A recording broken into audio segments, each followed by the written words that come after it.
Temperatures in the Arctic continue to warm more than twice as fast as the rest of the world. That's according to the U.S. government's latest climate report. The past 6 years in the Arctic have been the warmest there since records began in 1900. Decades ago, an eccentric Russian geophysicist warned that frozen soil, called permafrost, contained enough greenhouse gas itself to pose a threat to the climate if it ever melted. As we first reported last March, science scoffed at Sergei Zimov's warning. But now that the permafrost is collapsing, the world is listening. We traveled to the Siberian Arctic to meet Zimov, who has devised a scheme to save the world in a place that he named for the last ice age, Pleistocene Park. Our trip took 3 days, and our final leg in an adventure of geoscience was on an aeronautical fossil, a Soviet-era Antonov. We approached a Siberia we had never seen in our imaginations, a forest touching the horizon in a land sequined with lakes. This was far north even by a Siberian compass, above the Arctic Circle where the Kolyma River fills the East Siberian Sea. 15 time zones from New York, we found the aspiring ghost town of Chersky. A trading port in Soviet times, Chersky was gutted by the fall of communism, losing 80% of its residents. There's not much reason to visit, unless, like many scientists today, you're beating a path to the Northeast Scientific Station to meet its founder, 63-year-old Sergei Zimov. Hello. Hello. I'm Scott. I'm Sergei. Nice to see you, Sergei. He welcomed us in summer, when fireweed enjoys a few weeks of liberation.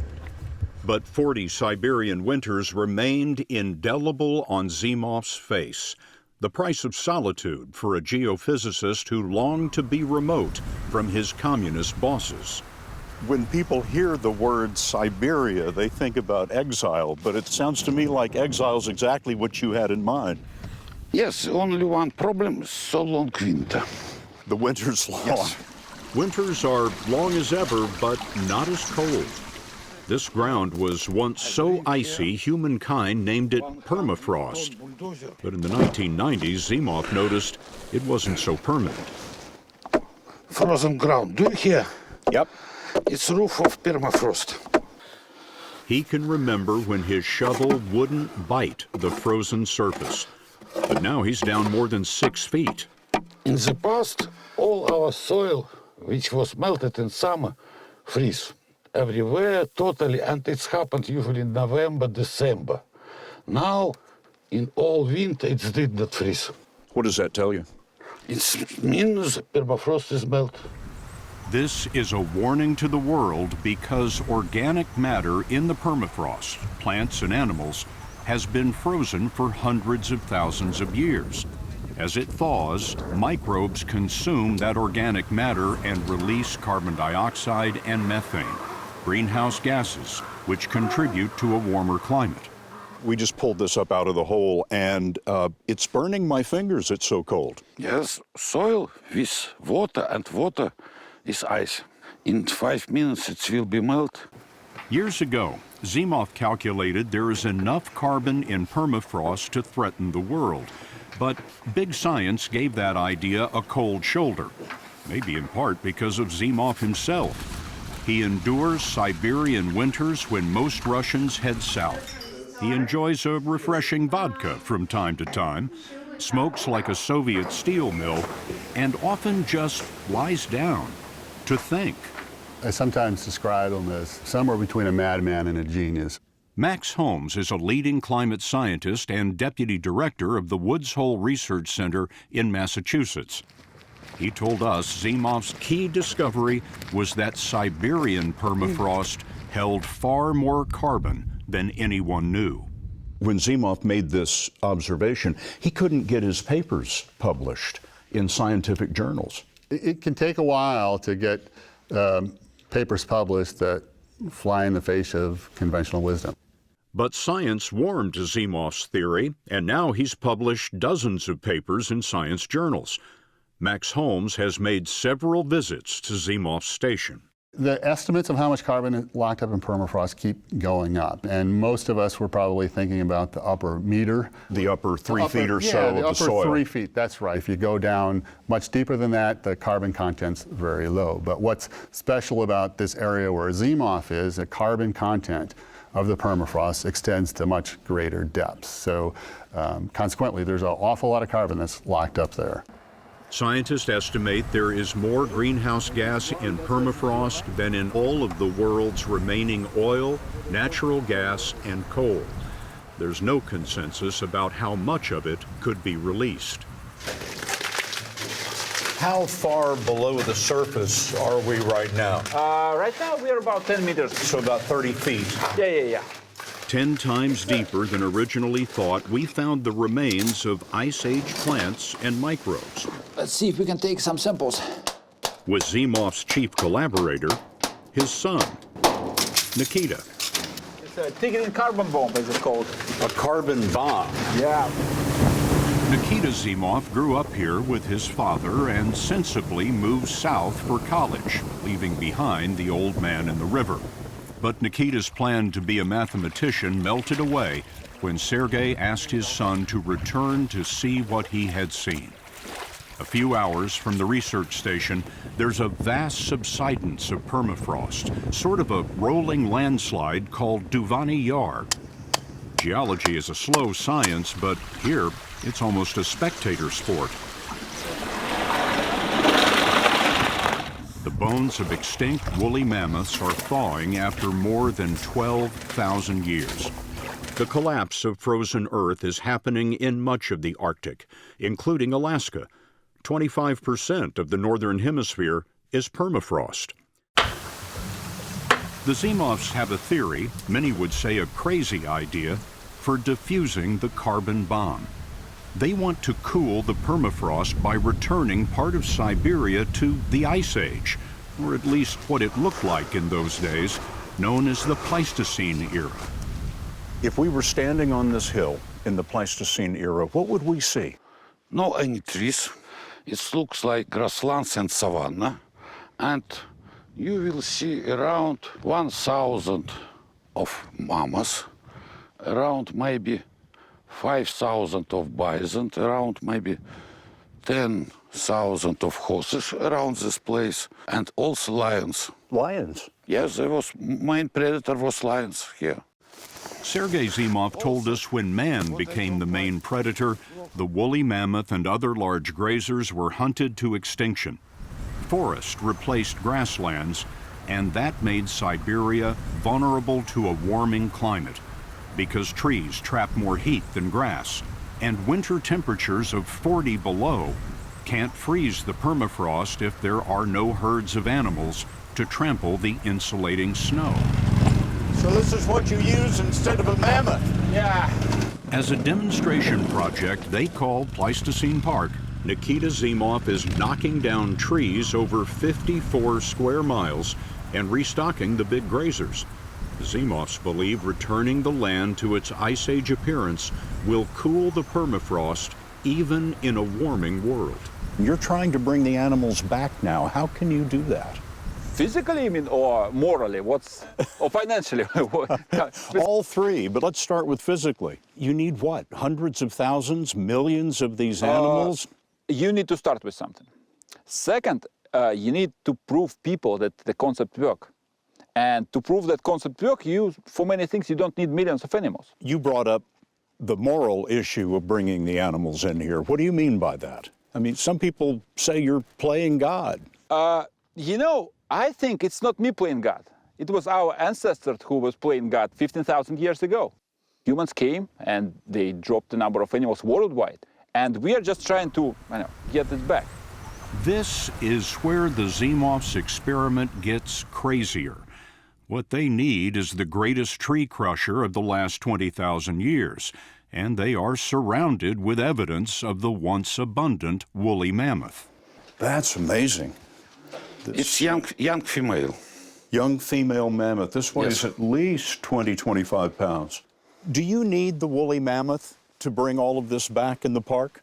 It's like Do you need your right arm to live and do your job? No, you don't need it, but with your arm, you will do it better. So same with mammoths. Today, one place you might get a woolly mammoth is in Boston, Massachusetts, specifically in the lab of Harvard geneticist George Church. Sergey is hoping that you're going to deliver a mammoth to him. Can you do that? I think he's hoping that we will deliver an animal that is very similar to the ones that used to roam there. We need cold-resistant elephants. That's what he would like. Church is another scientist who's made the trek to Zimov's world. We return to his renowned genetics lab with DNA from mammoth bones. If you look at the 23 genomes of the elephants, there's lots of evidence of lots of interbreeding all over the place among the different so-called species. So in a way, we're just recreating a hybrid that could easily have existed. When do you imagine you might be able to pull up a truck and deliver this creature to Pleistocene Park? I would say that probably in 5 years we'll know whether we can get this to work for mice and maybe pigs and elephants. And then if we can get embryos to grow in the laboratory all the way to term, then it's probably a decade.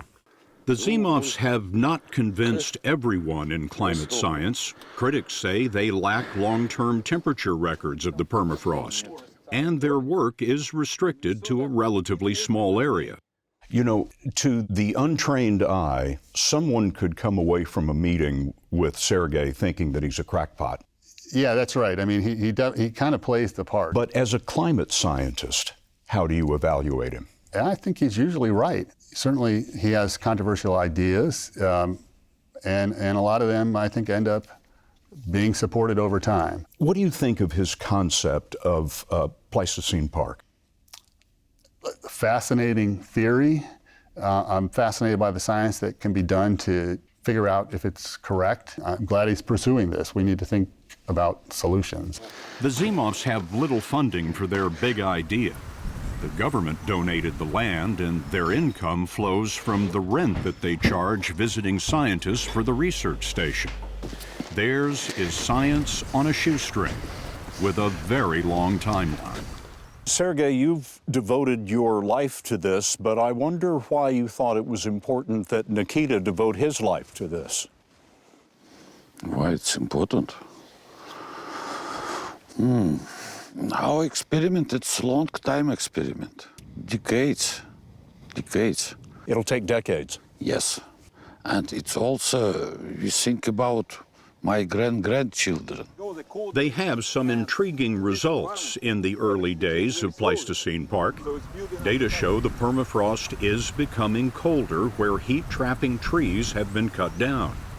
It's a little more weight on the genius side of the madman scale, and perhaps early evidence that resurrecting the future of the world may depend on burying Siberia's past.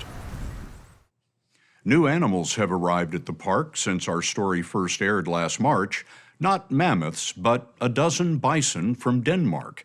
It took Nikita Zimov and his crew more than a month to bring them by land and river to their new home.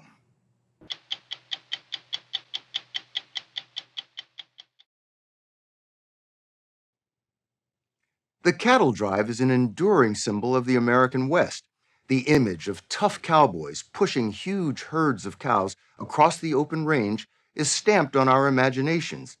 But by the 21st century, with Western states growing and changing fast, most horseback cattle drives have been run off the range by suburban sprawl, government regulation, lower beef consumption, and the return of protected predators. But there's a group of stubborn men and women in Wyoming who every spring push thousands of cows along the same 70-mile route their ancestors pioneered 125 years ago.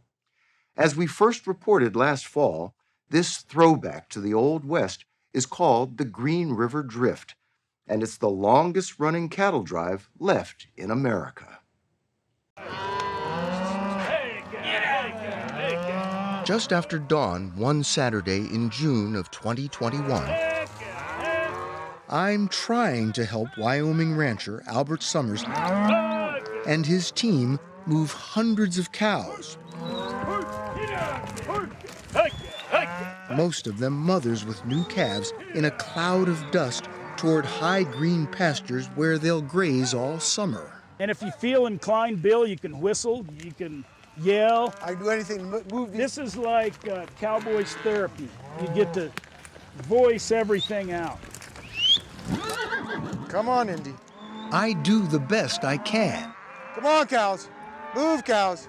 But it's not quite as good as little Shad Swain, the son of Albert's ranching partner, Ty. Shad is 5 years old? Yes. Shad, if you can do this, I can do this, okay? Shad got to do it with a sour apple lollipop in his mouth. All of us, with the help of some fearless herding dogs, move cattle over hills, across creeks, through shimmering groves of aspen, along what cowboys call driveways, and across highways north toward those distant mountains. How long does it take you to get them to the summer feeding area? So it takes about 13 days from when we start to when we get up there where we want to be. We travel up to about 60 to 70 miles. Hey, cow, hey, cow. Albert Summers is one of 11 ranchers who work together to drive more than 7,000 head of cattle on the Green River Drift. Those 11 ranches all lie in Wyoming's Green River Valley, south of Jackson Hole. Here, the Wyoming Range is to the west, the Wind River Range is to the east. The valley between is part bone-dry high desert and verdant river drainage where Native Americans once hunted buffalo. Today, the Green River runs through Albert Summers' ranch. And your family's been doing this how long?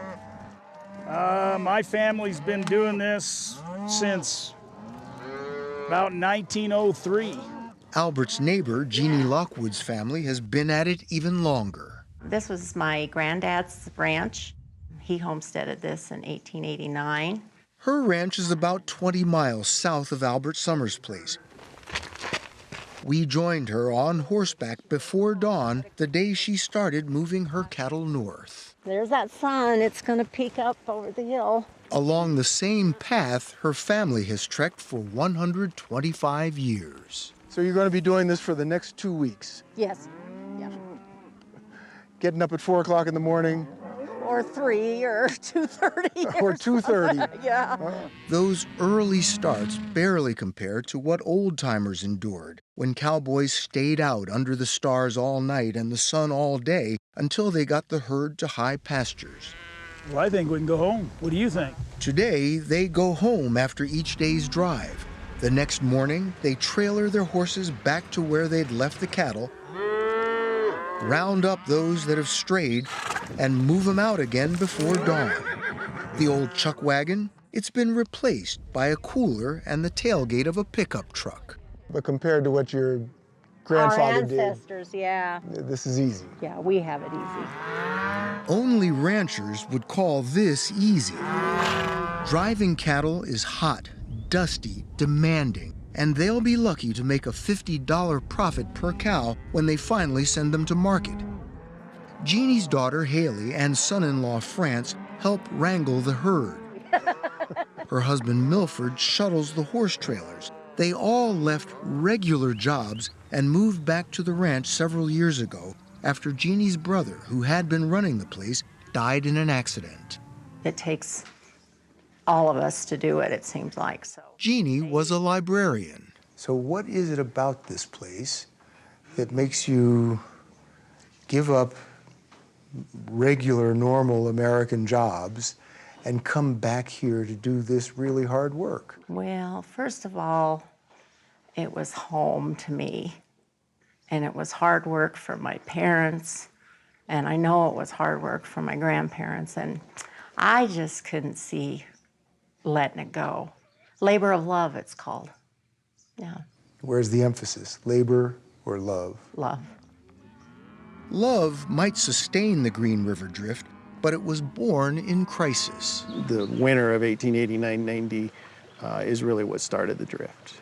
Clint Gilchrist is an historian who grew up in this valley and has written about that harsh winter. And it killed off the vast majority of the cattle herds that were here because they weren't prepared for a bad winter. Nobody had prepared for a bad winter.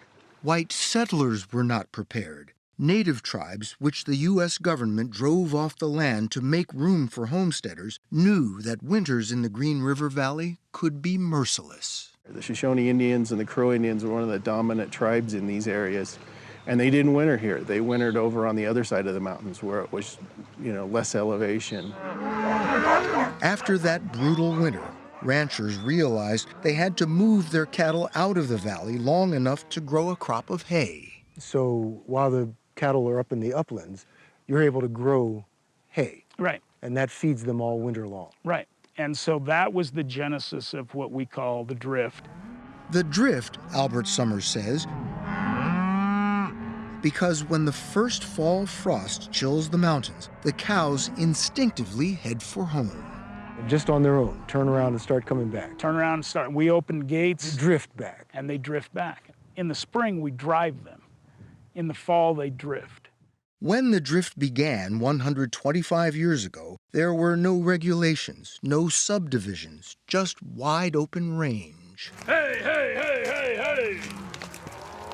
Now, ranchers drive their cattle to U.S. Forest Service land, the largest grazing allotment in the country. 127,000 acres of the Bridger Teton National Forest. Last summer, they paid the federal government $1.35 a month for every cow and her calf. Murdoch! Summers! Price! Murdoch! How much each rancher will owe is tallied at a place called the counting gate. Summers! Summers! It's Jamie Burgess's job to read brands or ear tags and call out which cows belong to which ranch. Summers! Price! Price! While his wife Rita adds up the totals. When the cows finally reach mountain pastures, they're handed off to range riders. Bring 'em. Like Brittany Heseltine, whose job is to watch over them all summer. And you're up here by yourself? Yes. Just me, my horses, my 3 dogs, and a cat.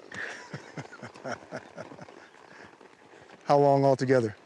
It'll be about 5 months. Every day for those 5 months, Brittany is out at dawn to check on the 600 or so cattle in her care. First thing in the morning, you come out on a rise, and especially in the fall, the elk are bugling and just talking to each other.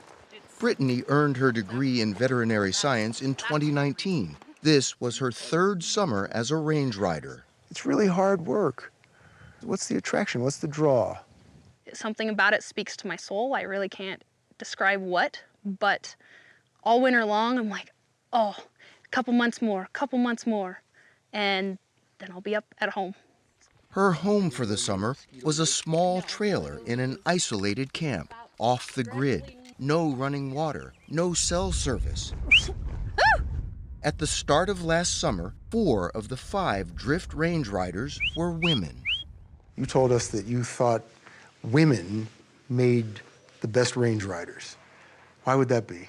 They're hard workers. And I can't say that they're, the men aren't good, but the women don't go to town and as much as some of the men kind of have a tendency to. Visit the tavern? Yeah, they'll go on the other side of the mountain. So what happened to the cowboys? I don't know, maybe they're just not cut out for it.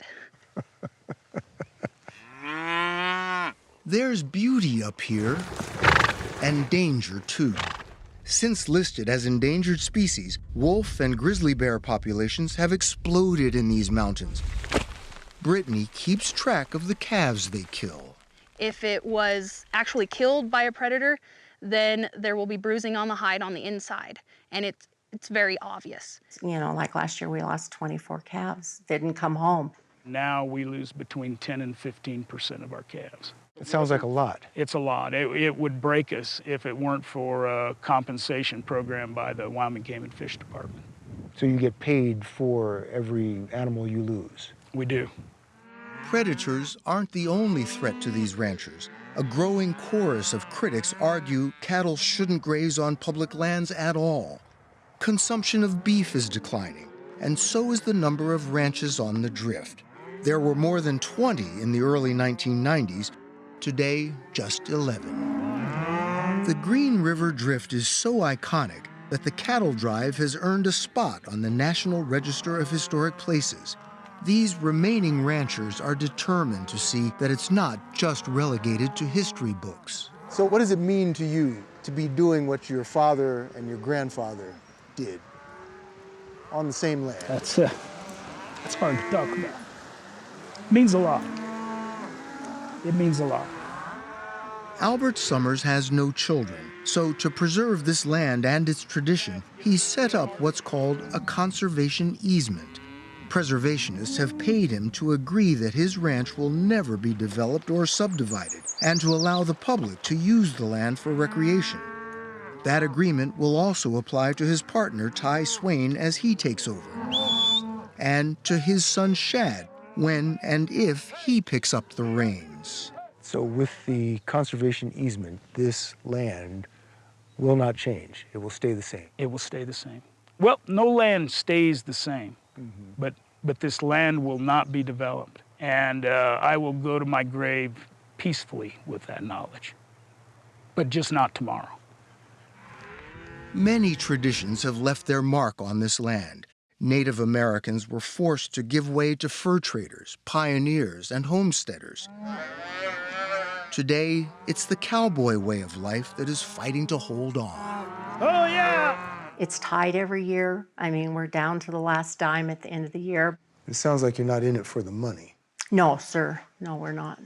You know, and if somebody says, you know, you're a rich rancher, only rich in the fact that we get to do what we do and we live where we live, and we get to see the sun come up over those mountains, that's the rich part of this job. It's not the money. Jeannie Lockwood and her family are driving their cattle on the Drift again this summer. So is Albert Summers, though after 31 years in charge of the drive, he's handed that responsibility off to someone else. And Brittany Hazeltine, the young woman we met up in the high country, she's also back in the saddle this summer. And this year, she was put in charge of hiring all the other range riders.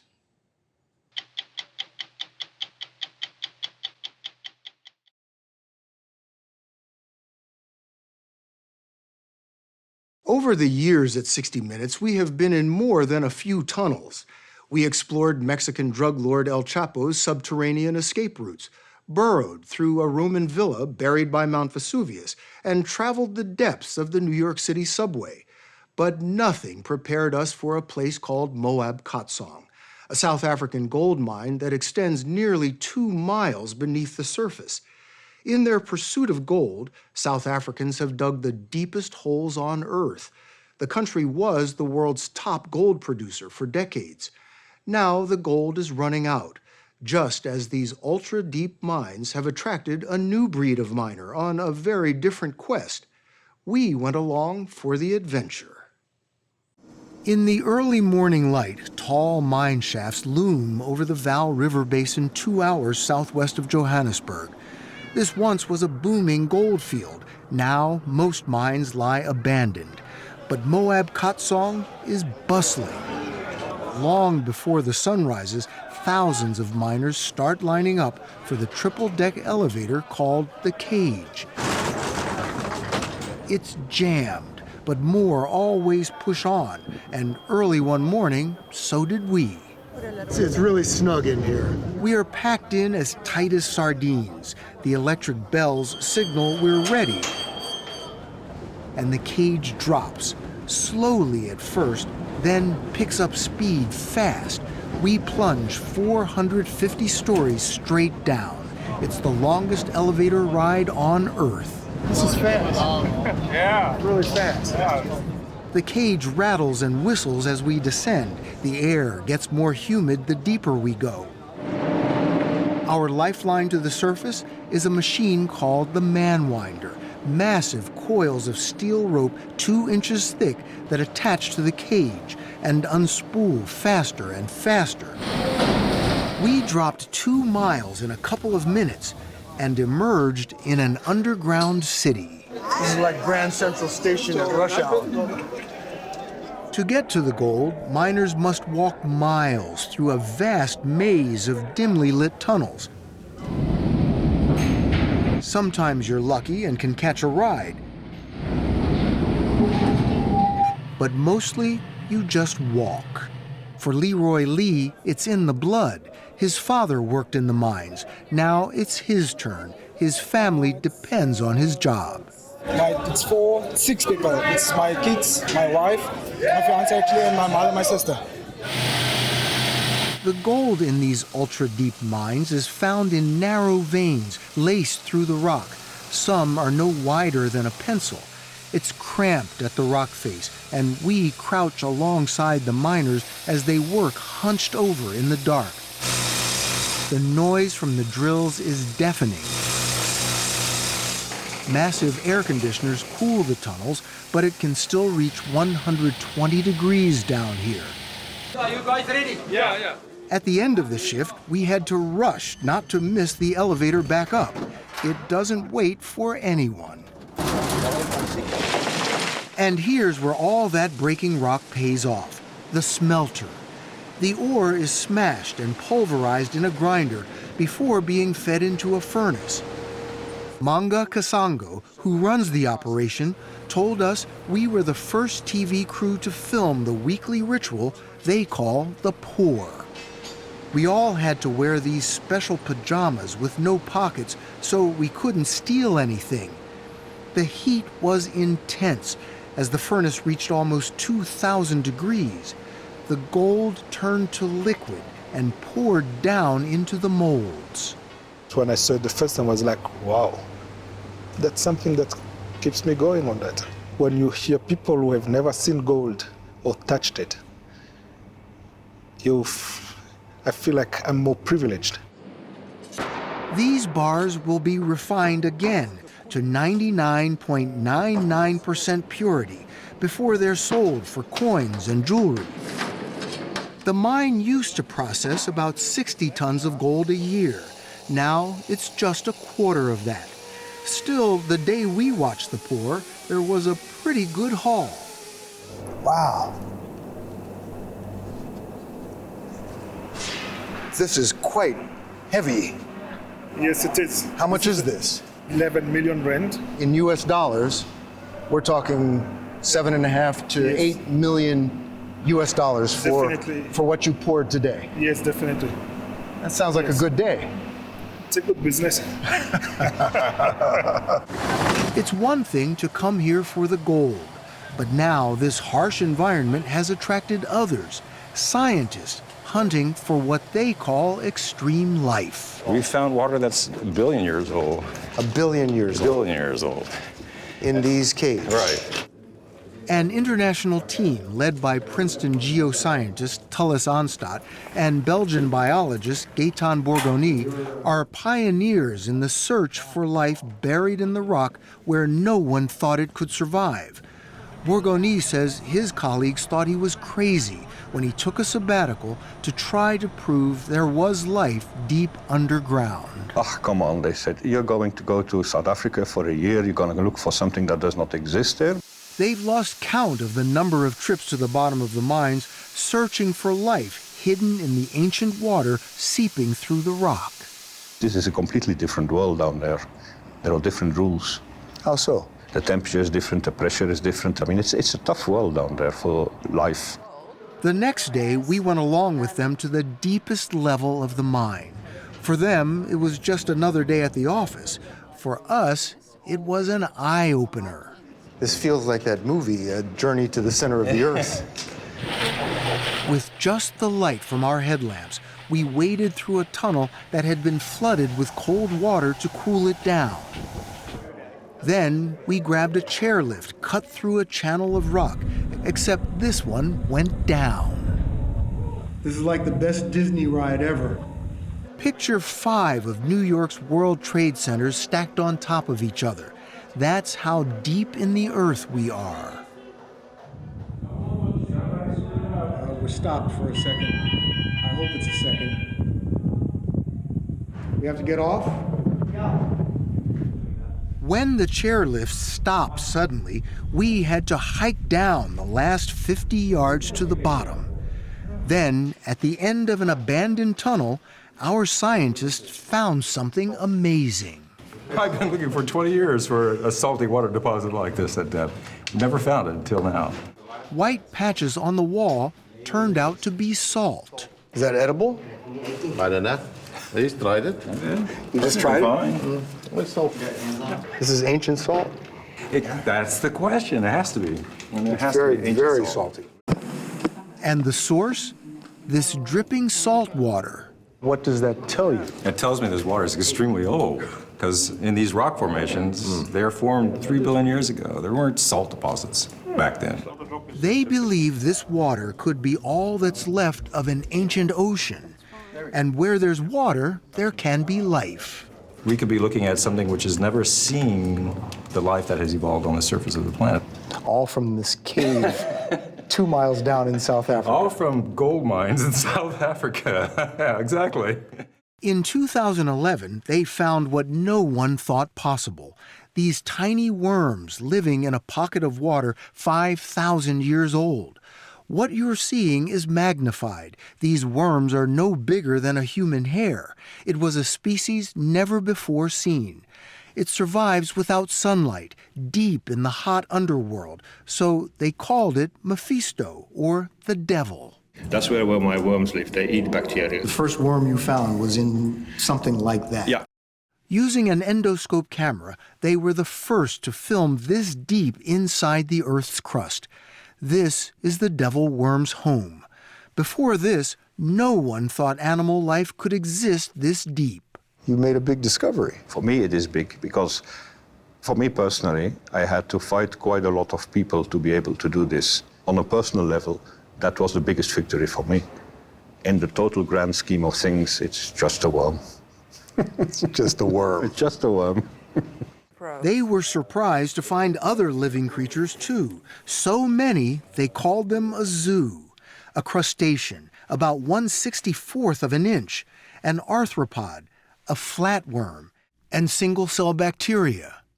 It set off a storm of speculation about where else extreme life might exist, perhaps even on Mars. NASA helped fund their research. If there is life here in the deep, then you should definitely dig on Mars, because if life was ever there, you will find some life form, I believe very strongly, still on Mars. So the Martians we meet in the future could be these single-cell organisms I think that would be you're talking about. Yes, indeed. I think that would be the most likely. But be prepared to be surprised, I would say. South Africa's gold mines are now so deep they might as well be on another planet. I'm not sure that we really want to send human beings much deeper. Bernard Swanepoel started his career underground and ended it as the CEO of Harmony Gold, which now owns Moab Khotsong. If you are in a successful mining team, it must be like a successful sports team. I mean, mining is one of those activities where at the end of every shift, you know whether you won or lost. Gold was the lifeblood of South Africa. The way it's dug out has changed little since apartheid, when underpaid black miners often worked in mortal danger. At its worst, more than 800 workers a year died in mining accidents. No coincidence, the struggle that led to apartheid's defeat started underground. Gold and gold mining seem to be in the DNA of South Africa. South African gold mining especially has always been at the center of all political and other activities in our country. I mean, our bad apartheid history is intertwined with gold mining. I mean, a lot of the legislation to dispossess black people of land was in order to create cheap labor for South African gold mines. You grew up in a small mining town during the era of apartheid. What are your strongest memories? Well, ultimately, I'm a privileged person that because I was white and I was male, those were the two requirements at the time to become a mining engineer. So are you the new face of South African mining? I would say yes. We are the new generation in the mining. Yeah. Just a dozen years after apartheid ended, engineer Manga Kasango started managing the smelter. He told us he chose to move here from the Congo to work in the mines. Has that wound in South Africa been healed? Not 100% healed, but there's some healing happening. There's some healing, yes, because we have different people working in the mines, and the mindset have been changing. Now, safety is paramount. You will find women underground, and blacks are senior managers. Once some of the lowest paid laborers are now among the highest. But this generation of gold miners know they may be the last. Of the 11 gold mines that once flourished around here, only 3 still operate. The mines are now so deep, it's becoming too expensive to get the gold out. The story of the ultra-deep mines is nearing its final chapter. To dig the riches from such astounding depths took grit and brute force. Now, South Africa's resolve must be deployed to solving the next challenge: what to do when the gold runs out.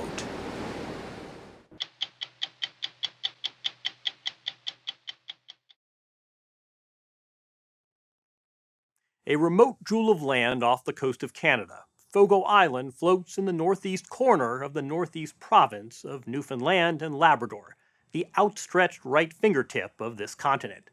The place might be drop-dead gorgeous, but it wasn't immune to the fate befalling so many small and isolated communities in North America. Its one and only industry went into steep decline, and so in turn did its population. Then, about a decade ago, a local returned home, fresh off making a fortune in the tech sector. Her pockets were deep, so was her desire to lift up the place and bring people back. So she unleashed a sort of economic experiment. As we first told you last fall, we took 2 planes, a long drive, and a ferry to reach Fogo Island and check on the early results. The saying here goes, you'll know the Newfoundlanders in heaven. They'll be the ones who want to go home. And the adage comes to life on Fogo Island, a 90-square-mile patchwork of 10 minuscule fishing villages where clapboard houses the color of jelly beans cling to rock 400 million years old. Among its quirks, Newfoundland has its own time zone, half an hour ahead of the mainland. But wander through Fogo Island's villages and you might as well set your watch back to the 18th century. Back then, all you needed to get by here was a pig, a potato patch, and something called a punt. A small wooden fishing boat used in pursuit of North Atlantic cod, the species that once kept this place afloat. Seemingly every structure on the island was built in service of catching and preserving fish, with one gleaming exception, a $40 million luxury inn. Part edge-of-the-earth destination, part economic engine on stilts, the inn is the brainchild of 8th-generation Fogo Islander Zita Cobb, and locals gave her a funny look when she first floated the idea. What kind of reaction did that get? Why would anyone come here? We love this place, but it wasn't obvious when, there are fancy places in the world that people go. Our assumption is everybody wants to go where it's warm. Someone suggested to us it looked like a ship. The architecture of the inn was obviously a topic of much conversation. I think about it as a metaphor. It's about people from here and people from away. It's about the future and the past. The past looms large on Fogo Island. To fully appreciate the inn, even as a metaphor, you have to understand Fogo's history. Just something.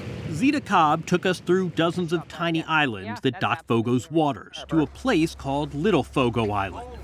And for those keeping track, that's an island, off an island, off an island. This is a slip. Her ancestors landed here from Ireland and South England. They came for one reason.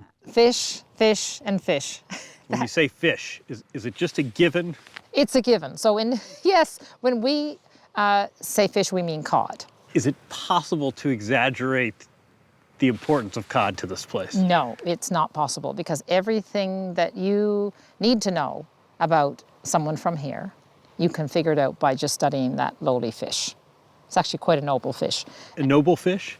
It asks very little and gives so much. They exist on almost anything. I mean, I think a cod could eat a rubber boot if it had to. Not unlike the noble fish, Zita Cobb's family survived without fuss. In cod, they trusted. Families worked side by side here, trading their fish for goods. No bank accounts, no cash. Cobb's parents could neither read nor write. She and her 6 brothers grew up in a house with no electricity. She says it was a happy childhood, until it wasn't. What happened? The worst of the 20th century came down on top of us very quickly in the form of the industrialization of the fisheries. So these enormous factory ships showed up here, all along the coast of Newfoundland, and fished day and night until just about every last fish was gone.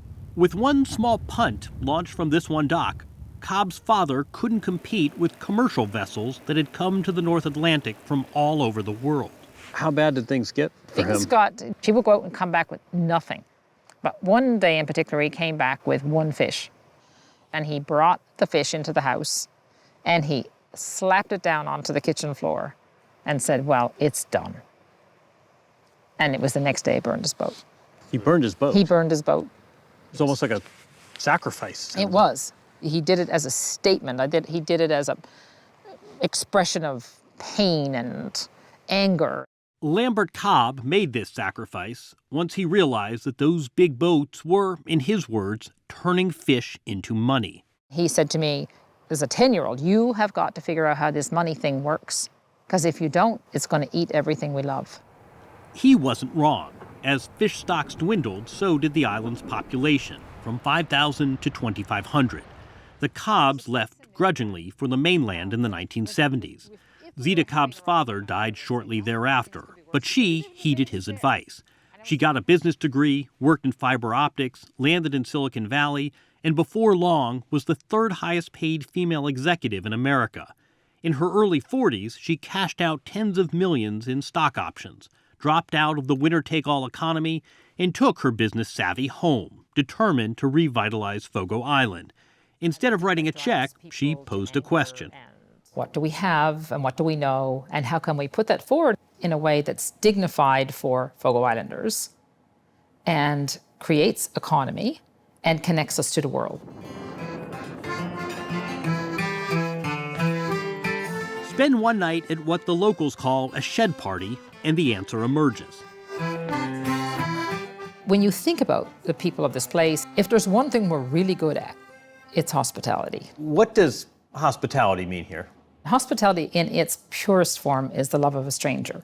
We didn't get a lot of strangers, and when they arrived, as my mother used to say, it's always better to see a light coming into the harbor than a light going out. So in 2013, Cobb built the biggest beacon in the harbor. She made the Fogo Island Inn the centerpiece of a charitable trust called Shorefast, with profits reinvested in the island.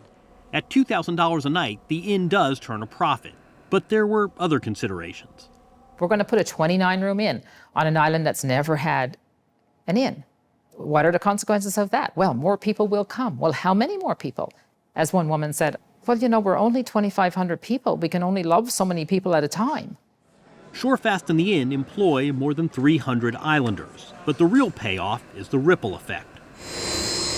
For starters, all the furniture at the inn is locally made.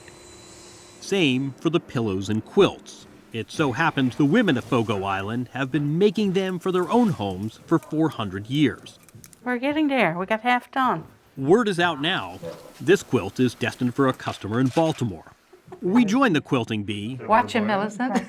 But didn't last long. It was all very nice except for this one square. This is our lettuce room. Shorefast puts up seed money for new businesses, too. $250,000 so far. And then you put your plant in? A $7,500 microloan went to Dwight Budden and his father Hayward, a former fisher who left Fogo Island when the industry collapsed. He's back now as a hydroponic farmer, growing greens for the inn. Yeah, there's our kale. Kale. Yeah. Does Hayward eat kale? Not too much. Not too much. Beyond the kale, new culture is taking root. Futuristic-looking studios now speckle the landscape, part of Shorefast's ambition to bring artists in residence to Fogo. And back at the inn, a chef turns cod into haute cuisine. If your dad saw cod with magnolia oil and sea And foam porcini. and porcini, Yes. what would he say? Yes, first thing he said, can you really eat that? You can do more than eat cod, you can fish for it again. Now that a decades-long ban has been eased, Fogo Island's fishers are back hauling cod. We ventured out of Fogo Harbor with brothers Glenn and Jerry Best. I get no better fish than that. The fifth generation of their family to harvest these waters. You go east, your next stop is Ireland. Ireland? We're not going there today. And overhand like that, right? The Best brothers showed us the traditional Newfoundland way of fishing with a hand line. 150 feet down, no rods, reels, or nets. Now we're talking. That's a beauty. Up comes cod, without much of a fight. Now that's a nice cod. That's probably a 20-pound fish. Cod is making a comeback in the North Atlantic. Canada still imposes catch limits. But when the Bests get down to business, they use an automated system to drop thousands of hooks in the water at a time. We watch them offload 20,000 pounds of cod from a single trip. What's more, Shellfish has done the unthinkable and dethroned cod as king. Crab and shrimp now make up 80% of Glenn Best's business, and he's never had a better year. You told me you caught 400,000 pounds of snow crab. At $7.60 a pound is Yeah, it's $3 pretty million good. bucks. That's It pretty adds good. up. Yeah, it was a good year. But a thriving fishery isn't always enough to keep the kids around. Best's 3 children have moved away from Fogo to pursue other careers. Your family's been doing this for generations. You named this boat after your dad. So the sad part about it is that Jerry and myself, we probably could be the last generation that will fish within our family. When the day comes that happens, that will probably be a sad day. Still, Fogo Island's population has stabilized. There's hope the next census will show an uptick. Babies are the island's biggest celebrities, but as ever, with growth come growing pains. It's already become one of those islands where you have to pray to get a spot on the ferry. Jennifer Sexton spent summers on Fogo Island visiting her grandparents. She recently moved here from Western Canada to open this coffee joint, where locals mix with those who come from away. Everybody asks about the inn. What do you tell them? Well, it's a blessing and a curse. Her regulars grumble that not long ago, they could get a home for $25,000 Canadian. Now, homes cost 10 times as much. For somebody from away, that wouldn't be a lot, but for somebody from here, that is a lot of money. Zita Cobb, the woman who turned this tide, says she doesn't want unchecked growth either. As the economy grows, we will be smaller as a percentage of the whole economy. A rare business leader that wants less market share. We want less market share, exactly. You said it with a smile on your face, but there's a lot of responsibility here. Yeah, I mean, the consequences are huge because, as my brother says, yes, our parents will get out of the graveyard and wring our necks if we mess this up. What's your response to the capitalist who would say, why are you limiting your growth? That is the techno-economic question.